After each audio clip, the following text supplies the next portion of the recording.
Yes, gas heads, and welcome back to GasFanTV. Another horizontal YouTube video. A lot of you really liked the last video I did on the what's new at Bristol Rovers, and I thought, because the reception was so good, why not do these, most weeks, a weekly, bi-weekly, whatever. Why not do more of these? So this is the second installment. I'm actually at work right now, hence the top. And same rules apply. I'm not going to cut the video. We're just going to chat away. I've got a few talking points, a few little rumours, and lots of other little bits and bobs to get into. As always, I hope you're well. Before we get into the content, can you please, if you're not already, click that subscribe button. It's free. It takes you about 3 seconds. And like the video. It helps to push it to many, many more people. And I hope you enjoy this kind of longer form content. I enjoy making it. I'm enjoying talking about the club that I love. So what's not to love about that? Listen, we'll get into it. So the first bullet point, summer training camp is done. Okay, we went to Spain.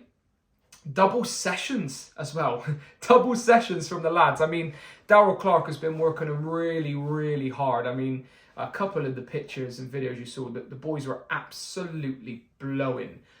But that being said, the quality looks really decent. Looks really decent out there. I know it's only training clips and obviously it's not quite like a match, but I mean, Promises looks sharp in the videos. I think he has. He's come back looking really lean and mean. I think he would be an absolute bully in League Two if fully fit. An absolute battering ram is how I described him on Twitter or X. And the vibes look really good as well. There's a lot of happiness, a lot of energy in that camp. And I think that that's really, really important, because at times last season we saw the team look a little bit dejected, a little bit separate. And I'm really happy that kind of that looks like it's diminished. Listen, it's pre-season. We've had a couple of pre-season games, but I am impressed with how the vibes are looking. Obviously, vibes don't translate to points, but if you've got a good team, and I also think as well, you need people that can call you out on your BS and not get overly offended by it. You need people like that can have that ability, and I think that's really important, especially with the young squad. So, training camp done. Spain was a success. Apparently, it was really hot as well. I really like the videos of the kind of walking and talking interviews. That was quite funny. It was quite good to see. And Belongo, what a happy guy. Listen, while we were out there, we played a friendly against Stockport County. We actually came out 3-2 losers of that game. But it's just pre-season. Who cares? If you care about the pre-season results, then that is just ridiculous. It's about fitness, about minutes, about learning how each other plays. DC working out who he wants to play is another element to it as well. I think we went in about 2-0 down at half-time. And we came back out. We got it back to 2-2. Ollie Jonesbury getting 45 minutes in the second half and scoring 1 goal and claiming another assist. He looked really decent. Really decent. He took his goal well. The assist was nice as well. LT got the second, by the way. He scored the second goal. But unfortunately, we did run out, losing that game 3-2. But Stockport, I mean, look, playoff side, League One. You're going to get tested anyway. And like I said, the match the match result wasn't a big thing. So we came out 3-2 losers there. Darryl he said he looked pretty happy with what he saw as well. And a couple of the players as well looked very, very comfortable in his system already. It was nice. The one question I do have, though, is what should we do with Ollie Jonesbury next season? And I put this out on, I think it was on Twitter.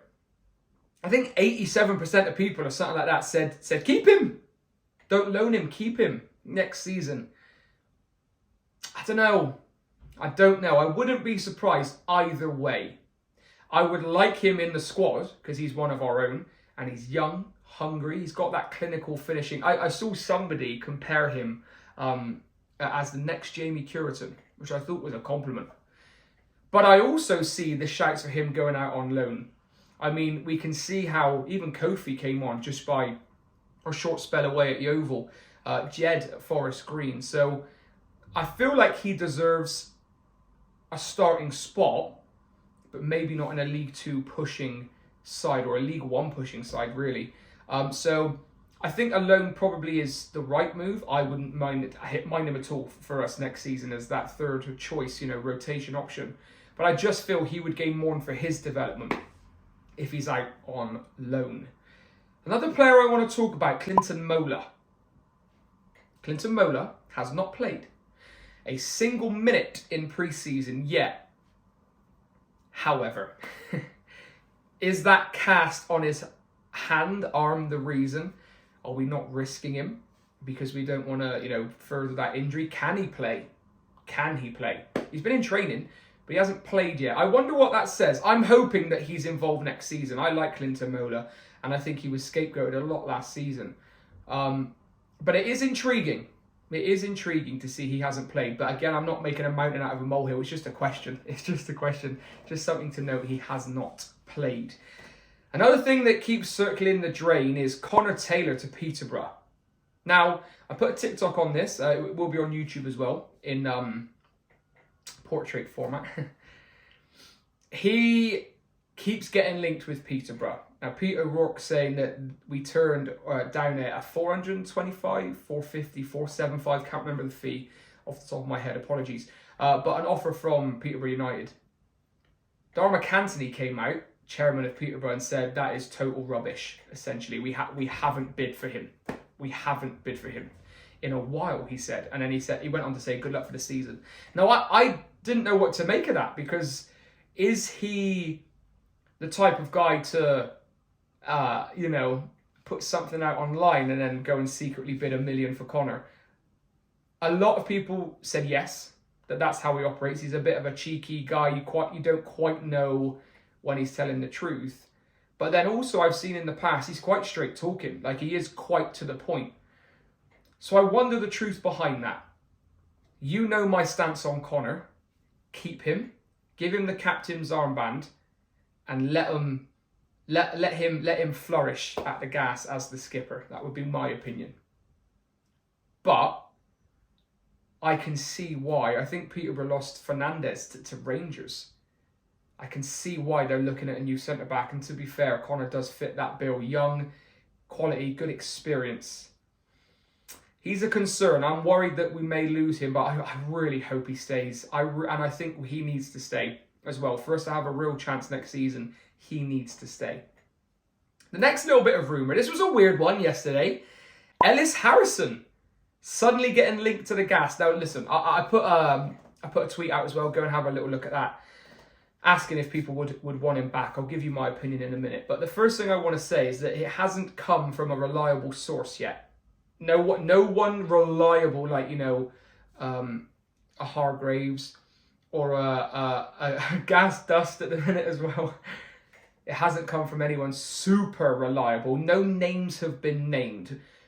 I have been told by many different people that Ellis is linked. We've had conversations with him. I've also been told that DC is, wanting to get a couple of the boys back from, previous seasons, get the band back together.